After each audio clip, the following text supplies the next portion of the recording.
evening and welcome to the Battleboard podcast, where Olatar does the cool wall, where we rate robots from Robot Wars, from BattleBots, and every other competition in between, and rate them on their performance and their looks to see what we think their coolness is, from seriously uncool to the Sub-Zero category.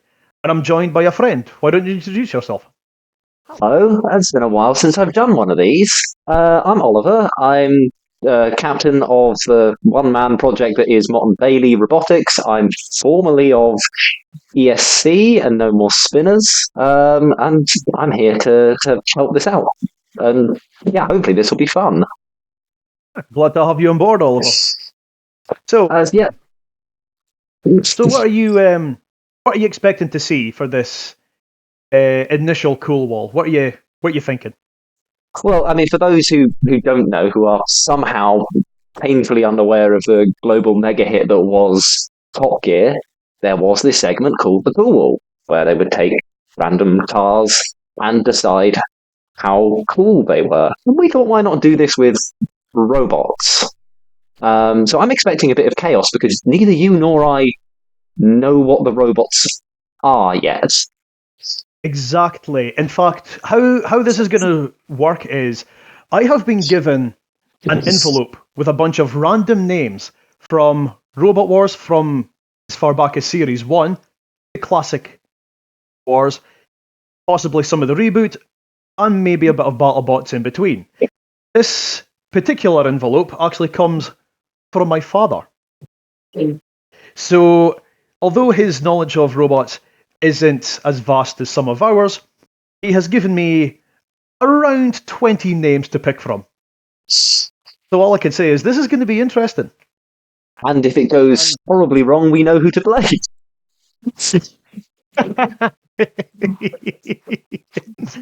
But he does know a few. I mean, I was there watching Robot Wars since the start of Series 1. I saw Roadblock drive through the doors. So, obviously, there's a chance he'll know quite a lot. But shall we stop waffling and actually get to the first name? I mean, yeah, let's give that a go. I mean, my robot background is not quite as extensive as yours in that sense, because I wasn't even born when Roadblock came through the doors. Just to make you feel old. Thanks very much. Great. Yes. All right then. Well then. No more waiting around. Here we go. Let's draw the first name. Bit of a shuffle. And the first robot name we have is Robo Chicken. Robo Chicken. Oh. Robo Chicken. Okay. I admit I absolutely loved Robo Chicken, the silliness of it, especially from Series 4. I think it started. Yeah. It was quite. I wouldn't say its first iteration was cool. It was funny. A bit of a novelty, but I think you have to look towards the later series, as in Series 6, Series 7, when they were properly being like a serious contender, and especially when it fought against Tough as Nails in the Heat final. Such a cool looking machine. I really like this one. I'm going to be honest. I've got a bit of a soft spot for Robo Chicken because it's a local machine for me. It's Tiverton in Devon, which is just down the road from where I grew up. Yeah, it's one of those ones where it starts out very just there for fun. It's a little bit silly, a little bit rough around the edges, and they're there just to entertain. But it's one of those teams that really benefits from coming back year upon year upon year and iterating until the time you get to Series 7, where they're actually a pretty strong contender at that point. Absolutely. Heat final in Series 7, of course. They were also, I believe, tag team champions with Bulldog Breed. Hang on, let's have a think. Yes, they were. Extreme 2. Tag team champions. Just double checking the notes in front of me. Yeah, I'd forgotten that. Yeah, they really became, Extreme 2 in particular with that version of the robot. Hmm. And it takes something that's by that point starting to become quite a popular format of that sort of British wedge flipper, but adds Hmm. a little bit of something extra to it, with the big chicken head and the eyes and the paint job, makes it stand out. You remember Robo Chicken, even if you don't remember, Turbinator or Tsunami or any of the other sort of copy paste rear hinge flippers from that sort of period. Oh yeah. Also, what you need to remember is the first iteration actually had dual weaponry. Of course it did, yeah. On the later on versions had the axe attached to the flipper, so when the pneumatic ram fired, it also shot down the head as well. Whereas in Series 4, they were both independent. Independently actuated, yeah. Which again is part of that shift from earlier sort of robot combat into the more weapon focused robots that sort of started emerging around sort of Series 6, Series 7, and then into the sort of the wilderness years of the live show. In terms, so I'd say it's a good representation of the UK scene, and I think there are going to be some people who don't like the wacky sort of humour of it. But the inflated rubber gloves and the mad eyes and everything. I don't think it's possible to hate this robot too much. I think it's cool. I think it's cool. I definitely think it's cool. I'm willing to put Robo Chicken in the cool column. Robo Chicken goes into the cool column then. Yeah, I don't think it needs any more discussion than that. It's just a fun, unique design. I remember it, and it was effective. And I actually have had thoughts about making a Nantweight replica, because obviously I make Nantweight replicas. One of Robo Chicken. yeah, So I might do that at some point. We'll throw in Shark Attack for good measure as well, shall we? yes, the famous farm animal, the shark. Oh, absolutely. Anyway, robotic animals aside, let's move on. Of our first cool, see what's next. Okay, so we're going BattleBots with this one, and this is Tombstone. Tombstone. Ooh. Ooh. Where'd you fall on Tombstone? Personally, I wouldn't say it's definitely cool for me. The whole design, how it looks. It looks like a tombstone essentially, and also the damage that thing could cause, especially in the early seasons of BattleBots. The damage that this thing could deal was immense. Especially the red. I think most people would remember the red blade. Yes, iconic. Especially from the toys. I'm really torn on Tombstone because I feel like if you say you like Tombstone, it's like that bell curve meme with the really brain dead person on one side and the really enlightened person on the other side, and sort of everyone else kind of in the middle. And you either like Tombstone because Tombstone most destructive robot. I saw that when I started out with BattleBots, and Tombstone cool, destroy everything, and you're diehard Tombstone fan and you can't see anything wrong with it. Or you're sort of the other end of the scale and you're like, well, it's had its time, it was very effective, it's committed to, they're very committed, Ray and the team, to that idea and the philosophy of delivering that weapon.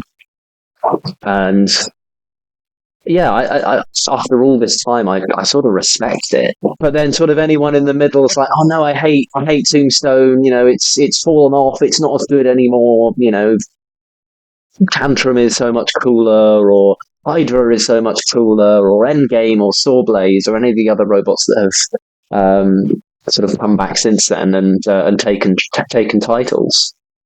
There's so much spinners on BattleBots, whether it's a drum spinner, bar spinner, whether it's a disc, whatever it is.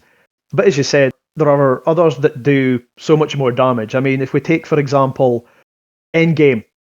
Yes, I mean, Tombstone and Endgame have fought, and we've been able to see that a general trend with robot combat is that those horizontal spinners, when facing properly optimized vertical weapons do really struggle, and Tombstone was over and out in almost no time at all. Really was. It was the fact that it got launched out of the arena. Yes, I mean, by a weapon much smaller and obviously far more deadly. Yeah, nobody was expecting it, and the Endgame Tombstone fight, of course, had been hyped up since Endgame joined back in the first Discovery season. And by that point, of course, Tombstone was still on a tear and would have written them off completely. But yeah, I feel like it's difficult to come down either too hard on either side for Tombstone, because people that like it are either the people that refuse to see its weaknesses and remember it as it was, or the people that see its weaknesses and still respect it and like it because of that. I think I would have to lean towards uncool for Tombstone. Not that I dislike it as a robot at all, but yeah, that kind of feels like that middle ground for me. Yeah, it's had its time. Essentially, it's won the giant nut. The other teams are coming in with better armor, better weaponry, and being able to actually take Tombstone on quite easily. The question is it cooler? Is it a cooler robot to like when it's not on top, or is it less cool because it is struggling? It's quite. We're gonna start getting into the semantics here. I'm gonna say uncool. I want to say it's cool. I mean, when it first started out, yes, this thing was a beast. There was not a lot that could touch it. More recently, however, like I says, it is being able to be beaten. People are working out race tactics, and it's not as formidable a challenge as it once was. Yeah. So I think I'd have to agree and say that it would be in the uncool. Uncool. Okay. We're surprised we've been in agreement on both of these so far. As am I. I'm just wondering what the next one's going to be. See if it's going to be a little more controversial. Another back to Robot Wars. This is Big Brother. Big Brother. Oh, not bigger. There is bigger. Bigger is in brackets, but I think it's mostly Big Brother. Big Brother. We're going for Series 3 with the mace. Yeah. Oh, that's a. That's tough. It's the basis of a incredible robot. From the series going on. I remember it being fairly entertaining. I'm going to look back over its wiki page and refresh myself. Of course, the mace was not particularly exciting, and it was reinstated, of course, by the Ultor team. Mm-hmm. It's Series 3 came around. A lot of builders were still thinking that they were going to be having the trials, they were going to be having the gauntlet. So obviously, high ground clearances, unsure what weapon is going to be more beneficial. The fact that they use like a Morning Star. Yes. Because as far as I'm aware, no other robot has. Ooh. I'm trying to think. Nothing immediately is coming to mind. It wouldn't surprise me if somehow, there's been a flail robot that we're missing that has. But yeah, it's the only one that I can think of. Was it controlled? Was the waggle of it controlled, or did it just move around with how the robot moved? That's a good question. I think it was. Yeah, I think it was an active weapon there. It wasn't just. Okay, I did like Big Brother. Definitely a unique take on the classic, because it wasn't just like a cheese wedge. No, it had a bit more of a shape to it. Well, I think the ground clearance was adjustable on it as well. Again, from what you were saying about teams turning up expecting to be able to deal with the gauntlet and the side competitions and the trials. I'm leaning towards cool on this. It's a really low, mean-looking robot with these big sort of black weld lines on it, and the Morning Star in particular. Whether or not it's effective is another question. I don't think it particularly caused much of any damage. It was just wedging underneath things and driving them around. And but I think what it does is it embodies that sort of early Robot Wars spirit of let's just put a medieval looking weapon on this thing. Just because it's cool, not necessarily because it works. It's the same thing as like chainsaws and the early versions of circular saws. It's like, it doesn't necessarily work, but it looks cool. But as I said, people were still trying new ideas, seeing what worked, what didn't work.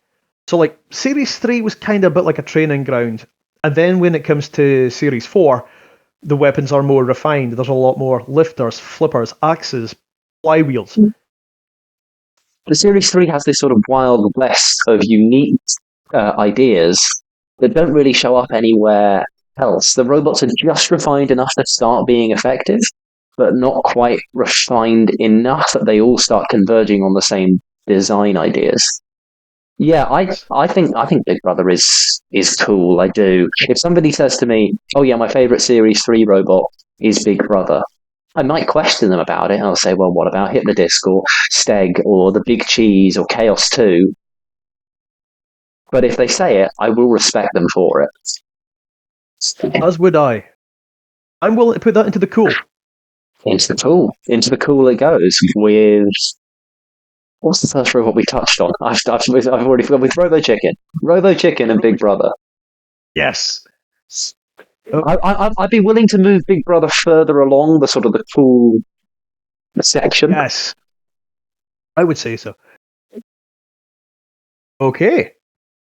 We're now going up a series now with Splinter.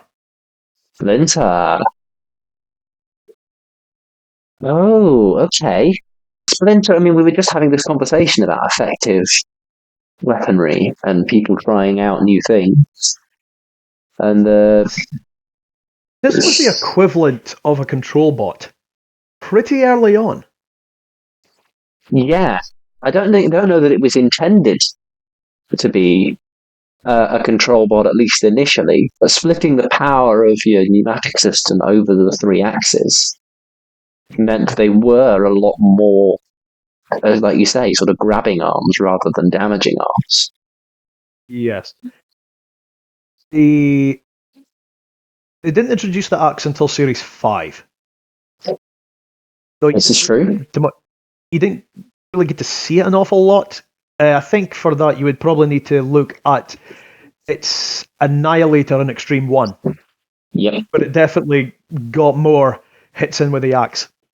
Yeah, because it was just the 2 axes initially, as you say. And obviously it took out Eric, had a good fight against Small Torque. I can't really say much about its next opponent. But oh, poor Splinter. Yes. You have got to respect them, especially that first 30 seconds of that fight, for actually taking Hypnodisc head on and not backing down. They kept going, yeah. There's not a lot of machines that would do that. I think possibly Wild Thing would be the closest. It would probably have given Hypnodisc its better fight, its best fight easily, because it just wouldn't die. Splinter, on the other hand, went out in a blaze of glory. An absolute blaze of glory. And you realise that, yeah, okay, this is I believe, the first robot from this team. I don't know if they built anything. Oh, no, of course, no, there. I stand corrected. No, they entered the Ivanhoe robots. Of course they did.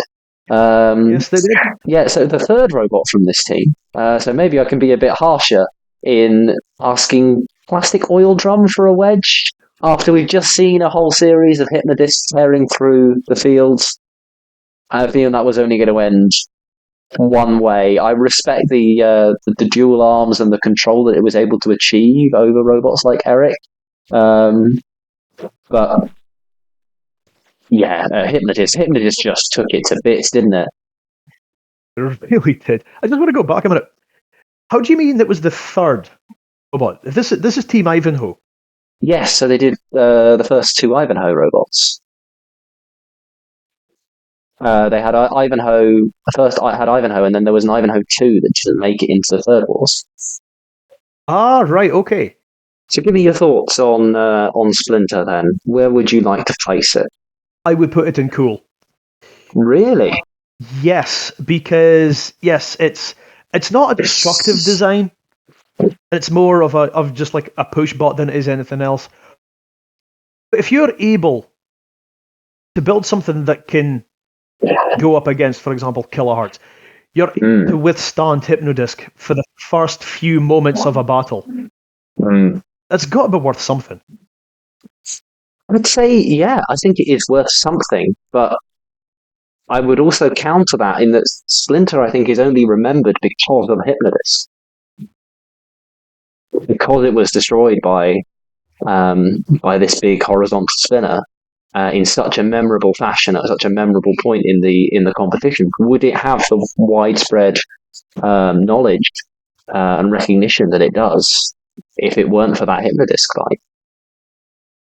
It's a nice robot, but I'm going to spice things up a little bit, and I'm going to say I think it's uncool. Definitely spicy.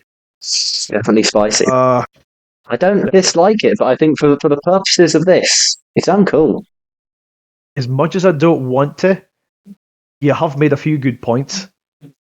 The fact that Splinter 1 especially, is only really remembered the fact that it was taken out in a bin bag.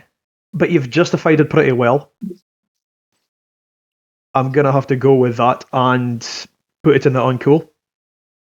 How are we putting this in relation to Tombstone? Is it cooler or less cool than Tombstone? I would personally put it above Tombstone. I'm happy with that. All right, next one. Okay, ooh. This will be interesting. Spawn of Scudder. Spawn of Scudder. Oh, okay. Yeah, this will be interesting. Scutterbots machines. Seriously cool. Seriously cool robot. This. I'm a big fan of it. It's such an upgrade over the first version of over Scutter's Revenge. Of course, it's the start of the Spawn sort of lineage of titles. It was effective, sort of low, compact, invertible, but also not easily pinned on its sides with the design. And okay, maybe that spike didn't do a lot of damage, but what you had there was almost a prototype version of, I was going to say, a prototype version of Lucky, almost, in that it gets something up on that wedge, it fires that pneumatic spike, and just chucks Banshee all the way over. The sort of face design and the sort of lightning effects, really lovely in terms of the paint. They've really gone to town with that. And yeah, I was very impressed by Spawn of Scudder. Potentially the rightful winner of the pinball, obviously with Gemini taking the win that series, I believe. I think Gemini won by it was either 10 or 20 points. Yeah, and Spawn of Scudder, of course, is just one robot compared to the two that Gemini had. And yeah, just solid performances all round. Of course, then losing in the semi-finals to Panic Attack. I think it's unconventional, particularly given the way that Robot Combat has gone in the years since. But I think it's an awesome machine. I'm a big fan. This is actually my favourite of the Scutterbots machines. I liked Scutter's Revenge. I like how it looked. And the story behind it with the Red Dwarf reference. Yes, love the Red Dwarf reference.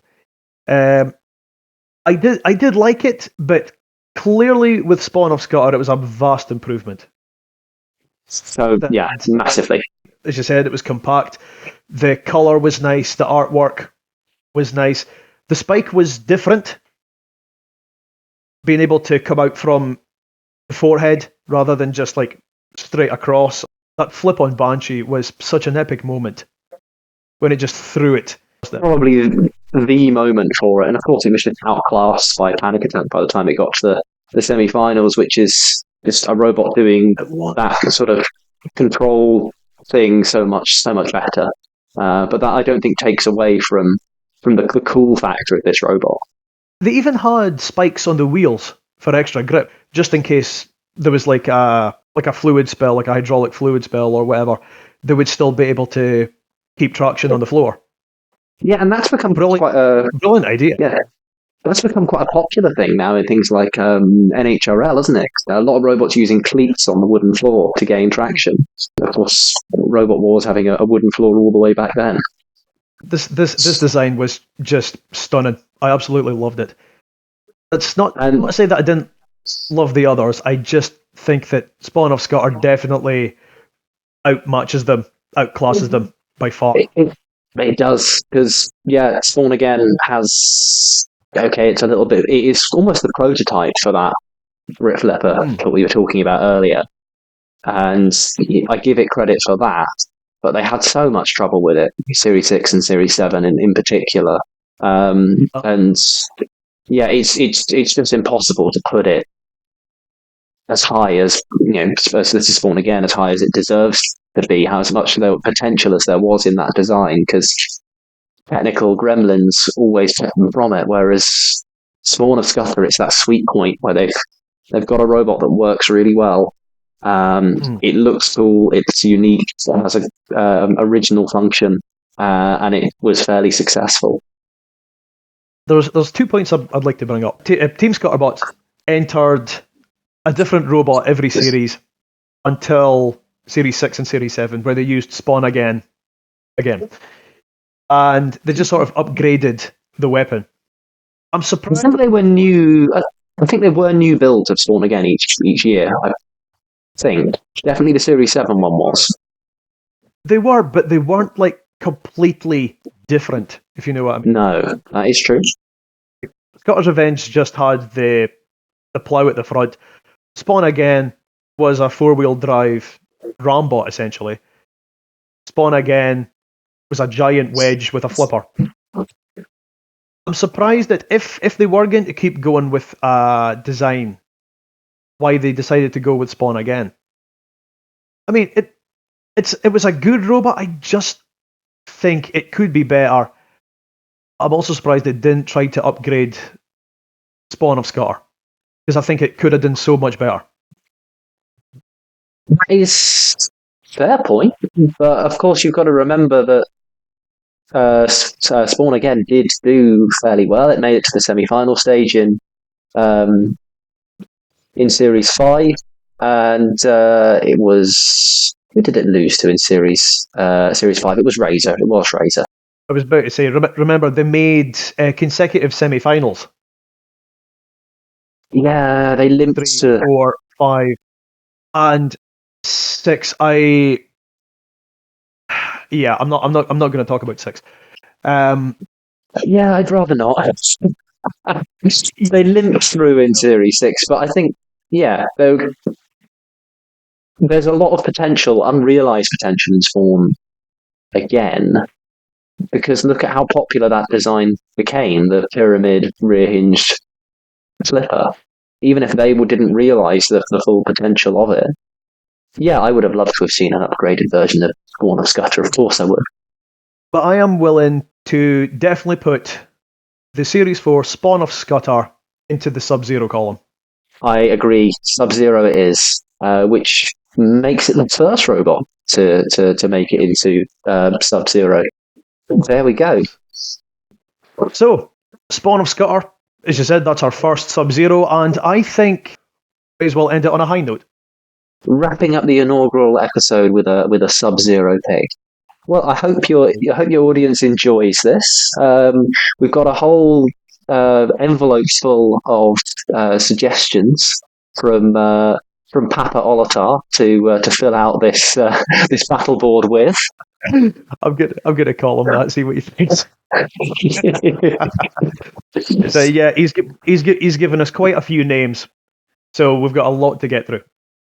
So if this goes down well, we'll come back with another couple episodes and we'll work our way through that envelope. Absolutely. And I just want to say thanks very much for helping me out, Oliver. This has been fun. Thank you very much, Ross. This has been a lovely time. It's just been nice to be back doing this again, and a really good idea on your part to do this. As I said, glad you could join in, and here's to many more discussions. Many more discussions, hopefully soon. Absolutely.